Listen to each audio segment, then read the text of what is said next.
So hello and welcome back to the Global Mindfulness and Education Summit. I'm one of your two hosts, Dr. Chris Willard, and I'm so excited today to be introducing a friend of mine who I met on my first teaching trip down in South America. Bruno Solari is down in Santiago, Chile, and has been doing so much exciting work around mindfulness, actually in so many places. It's where Bruno's working in corporations, in research, in academia, as well as in education.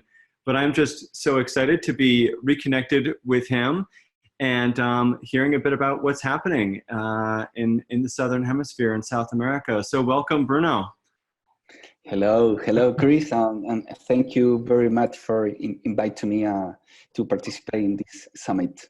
Absolutely. It's very exciting for me to share my work with you. Yeah, and with so many people around the world, I think are curious what's going on in different places. So you want to start by just introducing yourself and sharing a bit about what you do? Okay. I am a psychologist, father of two daughters. Which is harder? You know about this. One is a teenager, 16 years old, and the other is 5 years. Meditation student for 20 years ago, entrepreneur. I found a company, Mindfulness Consulting, book author. This is Genial. En Spanish. Antonia, ahora vive en 2 casas. Developer of innovative methods to introduce mindfulness in organizations and families, and a director of mindfulness program for health professionals in Universidad del Desarrollo in Chile. Yeah. So I work in introducing mindfulness in different areas in Chile. Yeah. Fantastic. This is my work. And how did you yourself just personally get started with mindfulness? Well, I knew about meditation when I was a student of psychology 20 years ago. Yeah. I wasn't happy about the traditional way of understanding psychology. I was looking for something different, and I felt very attracted by spirituality. Thus, I took a meditation course at university, which wasn't very transcendental at the beginning. I felt discomfort in my body. Yeah. But this is the beginning. It was my first step into a way of understanding life as something that joins spirit and everyday life. And for many years, this practice, meditation, was a private for me. It's for my own. Yeah.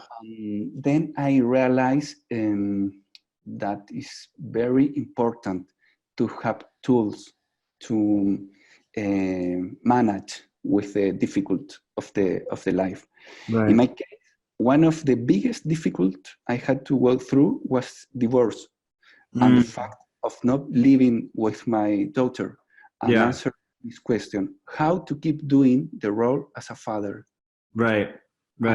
This is very challenging for me, and I discovered in the mindfulness practice the possibility to stay more present with my daughter. No matter what times we have, the most important thing is to stay present when we stay together. Right. And then this was develop a professional way for me to about the importance of the fathers present in the parenting. Yeah, absolutely. This is very focused for me.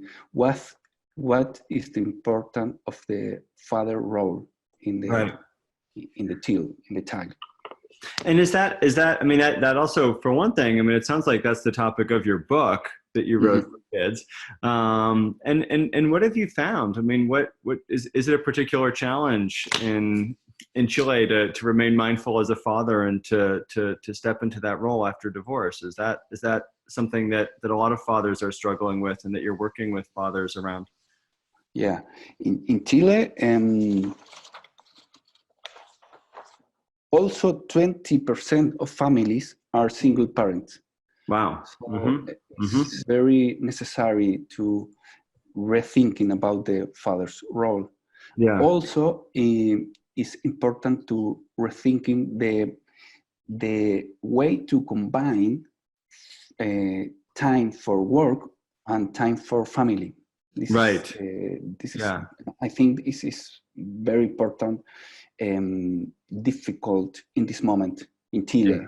how to combine the work and the family, and more for fathers. Yeah, I think that's true in many places. I mean, that certainly feels true up in North America as well. So, yeah. Yeah, I think the way to understand the organization or work is changing now, because they incorporate to new methodologies in as a digital methodologies or agile or open space. It's changing the way to understand how we work, how we manage the time. Right. And I think is in this situation, it's very important to translate mindfulness practice to incorporate in the daily life organization and family level too. Yeah. So can you describe some of that work that you're doing in corporations to help employees find balance with their family life and their corporate life or their organizational life? Yeah, I work with companies, big companies as a Coca-Cola Chile, Anglo American is a mining company, Entel, a communications company, and develop two programs. One I call Meaningful Conversations. In this program, I generate the space to allow a conversation about how is meaningful for the people.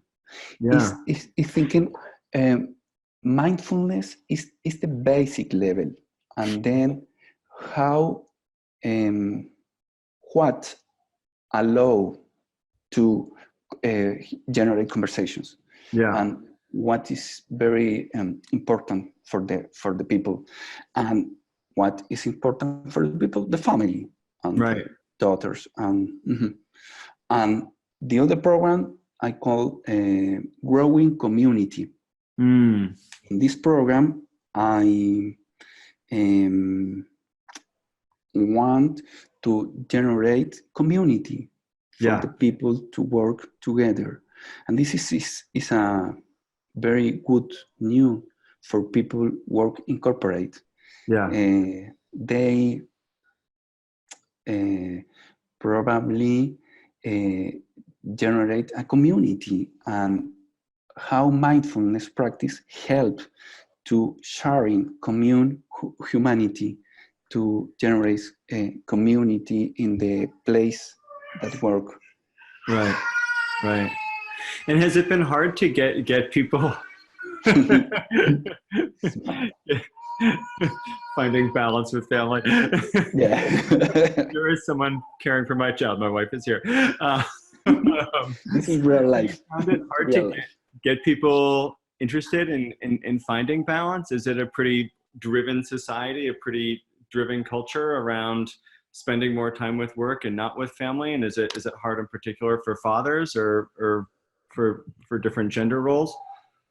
Yeah, In Chile, probably in other place, we have many. This called double presence at work. Double presence is the name, and women have many more double present at work. Is stay at work thinking about family, stay with family thinking about work. Yeah. My point is to help fathers to rethinking about their roles, and for me it's very interesting this because it's about leadership, how to lead with these challenges situations, and how to lead these changes process incorporate, and this is about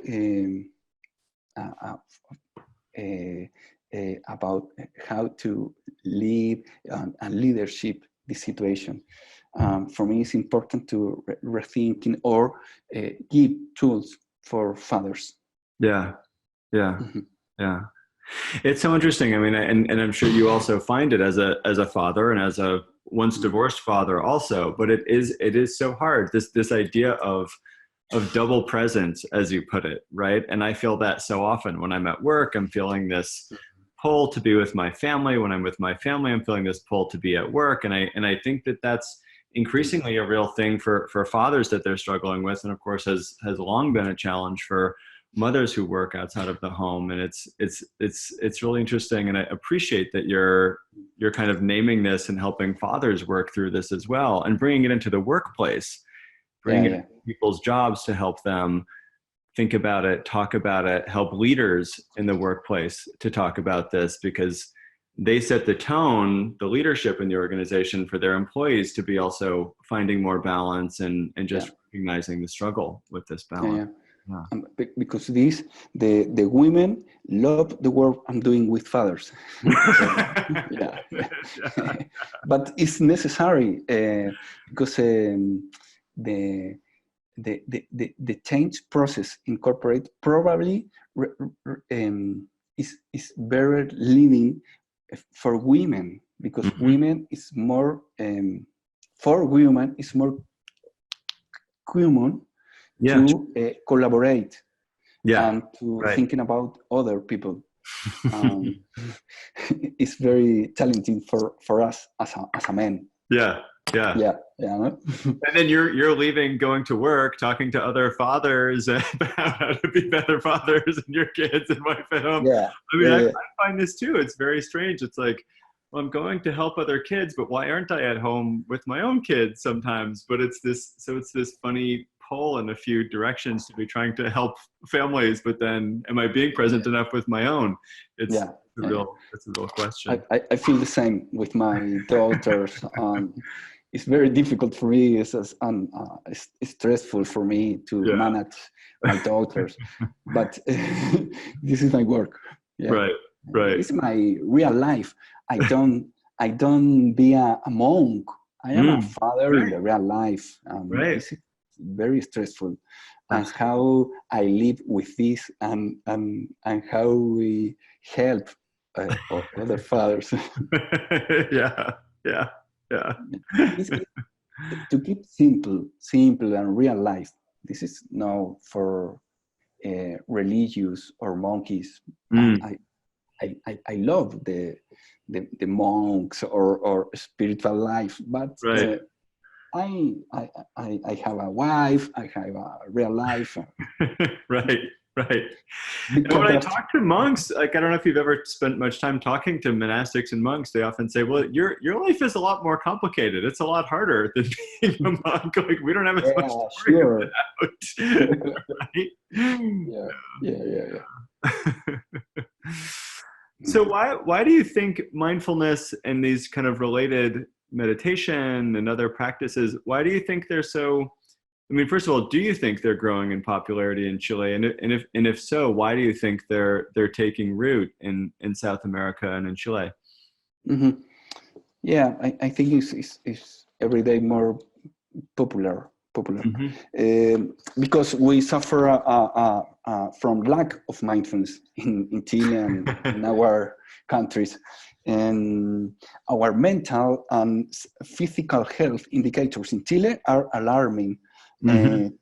Chile went down from post 35 to post 42 in the global ranking of global competitiveness. Wow. More than 1 million Chileans suffer anxiety. 58% of Chileans consume at least one medication a day. Wow. 58. It's amazing hearing the statistics about medication around the world. Has been fascinating for me in Brazil and Europe, everywhere. Yeah. Yeah. We're the second most obese country in the OECD with a 34.1% obesity. This is health problems. Right. Mental health problems. Yeah. And I think because this is every day more popular, mindfulness in different areas. I hope this. We need. Yeah. Where do you see the most growth? I mean, I know a lot of the work you've done, and I think you've done some work. You know, you and I have done some work together. You've done some work with Elaine Schnell. Where do you see mindfulness growing in education? Is this getting more popular in schools or in mental health with kids and families also? I think in psychological area, Mm-hmm. mental health, Mm-hmm. and in the second point, education. Mm-hmm. Yeah. Mm-hmm. Yeah. In many schools are applying mindfulness in different ways, but apply mindfulness now. Yeah. Right. And for this, we decide to develop a seminar, mindfulness for education, in October. Wonderful. In Chile. Yeah. And invite Marina Lisenberg from Argentina. Our friend. Yeah. Talking to her next week. Perfect. This is a friend of mine too. It's so great. That's right. We all met together. Yeah. And a psychologist of Peru, Ana Loret de Mola. This is a psychologist who formed with mindfulness for schools in England. Yeah. And I think this is very popular and probably growing more and more in Chile and South America also. Yeah.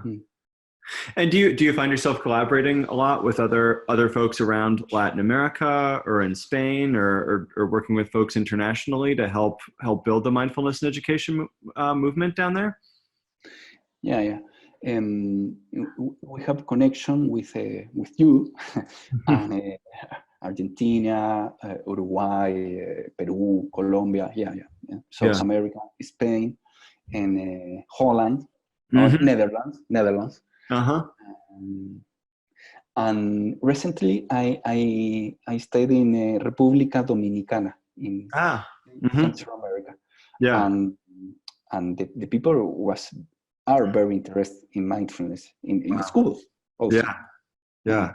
That's so exciting to hear, just like being spread and watching, like the work that you and Marina and so many people are doing from all over the world. In Mexico too. It's so exciting. It's exciting to see how it's spread. What have you found to be difficult about translating mindfulness down there? Whether it's translating some of the programs or just kind of translating these concepts, not just in terms of the language, but in terms of the culture. Like, where does it naturally fit, and where is it particularly challenging, do you think? Also language. Mindfulness is an English word. But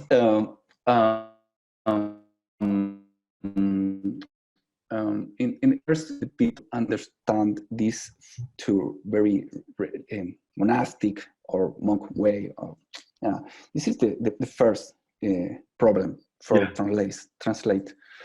The second problem for me is to understand this about to move about yoga or only for one time or not for a style of life.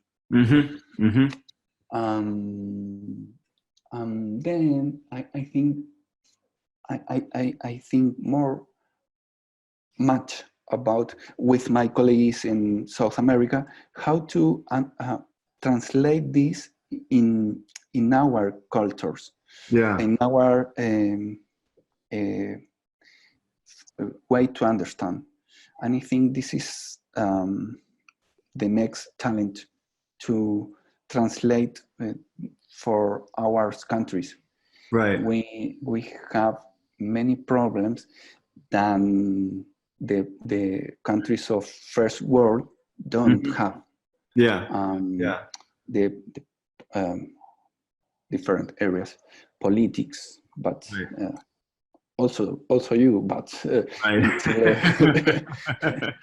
but different problems everywhere. different problems. Yeah. The culture is different, and I think this is interesting for me and many colleagues in South America, how to translate to help to understand this in our cultures. Right. So what do you think are like what make for particular challenges down in Chile? Do you think, like, are there specific places, like do people, are people concerned about this being something religious? Are there misunderstandings? Are there things like that going on? I think the indicators of mental and physical health are alarming, and we need to translate very responsibly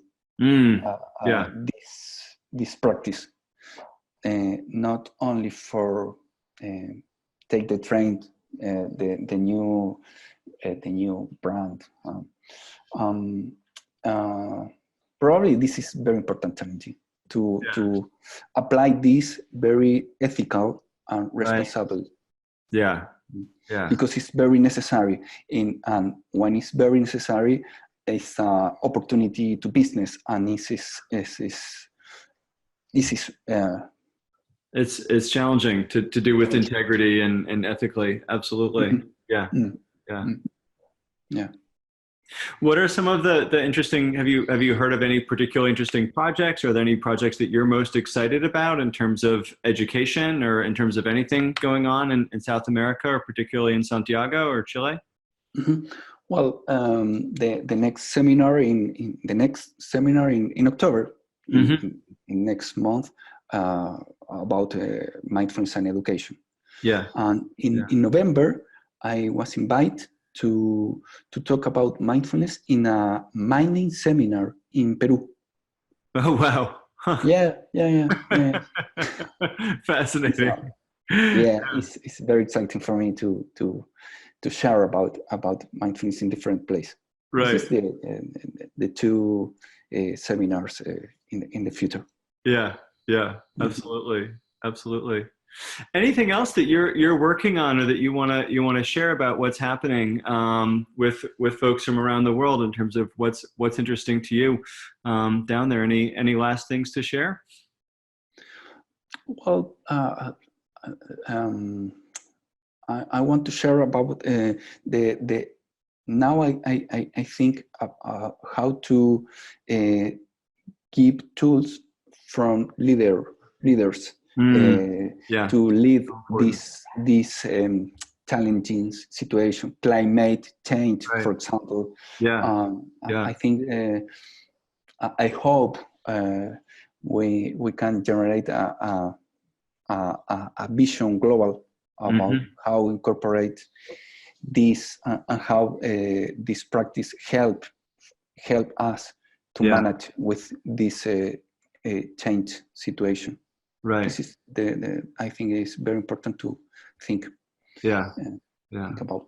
And I think there's so much. I mean, it helps us see more clearly some of the realities of these challenging political situations, climate situations, not, learn how to look at them and not look away, as well as coming to terms with things, but as well as sparking new creativity, especially, we're trying to, hopefully our generation is helping solve some of this problem and slow down with its relates to climate change or other issues, but it is going to be, the generation that are currently kids right now that are going to need to be really taking the lead, and thankfully are, as we record this, the climate strike was last week, but taking the lead and learning how to solve these problems financially, economically, in terms of the engineering that's going to need to happen. And this came up in the conversation with Dan Siegel too, about mindfulness and contemplative practices and climate change. So it is really interesting to see its potential to help us solve these really grave issues that we're facing. Yeah. And thank you for making this possible. Absolutely. Well, I think it's, Thank you very much. Yeah, I think it's so fun to all be trying to be in touch with each other. Everyone hears about what's going on in the U.S., but I'm interested in what's going on other places too. Thank you. The rest of the world is too, and it's wonderful to connect people. That you and Marina are working together, and so many other folks that I've met over time in my travels are now working together, and that's just been so rewarding for me and so exciting for the whole movement. Yeah. Lastly, is there a practice that you'd like to share? If you're feeling shy, no pressure, but I developed a mindful storytelling. Wonderful. Yeah, this is a intermediate space between storytelling and mindfulness session. The idea is that it's a playful space that allows the incorporation of mindfulness practice at family level, for family, fathers and kids, in storytelling and practice mindfulness. Wonderful. I love this program. Can you tell us a little bit about it?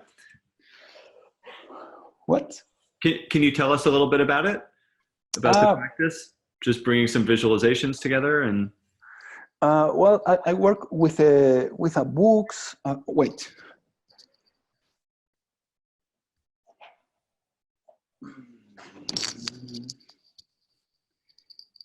I love these books. Everywhere is for loving kindness for children. Yeah. I love these other books. Oh, wonderful book. Yeah. And yes, to work with families. Yeah. Read together and work together with practice about this. Yeah. Wonderful. Yeah.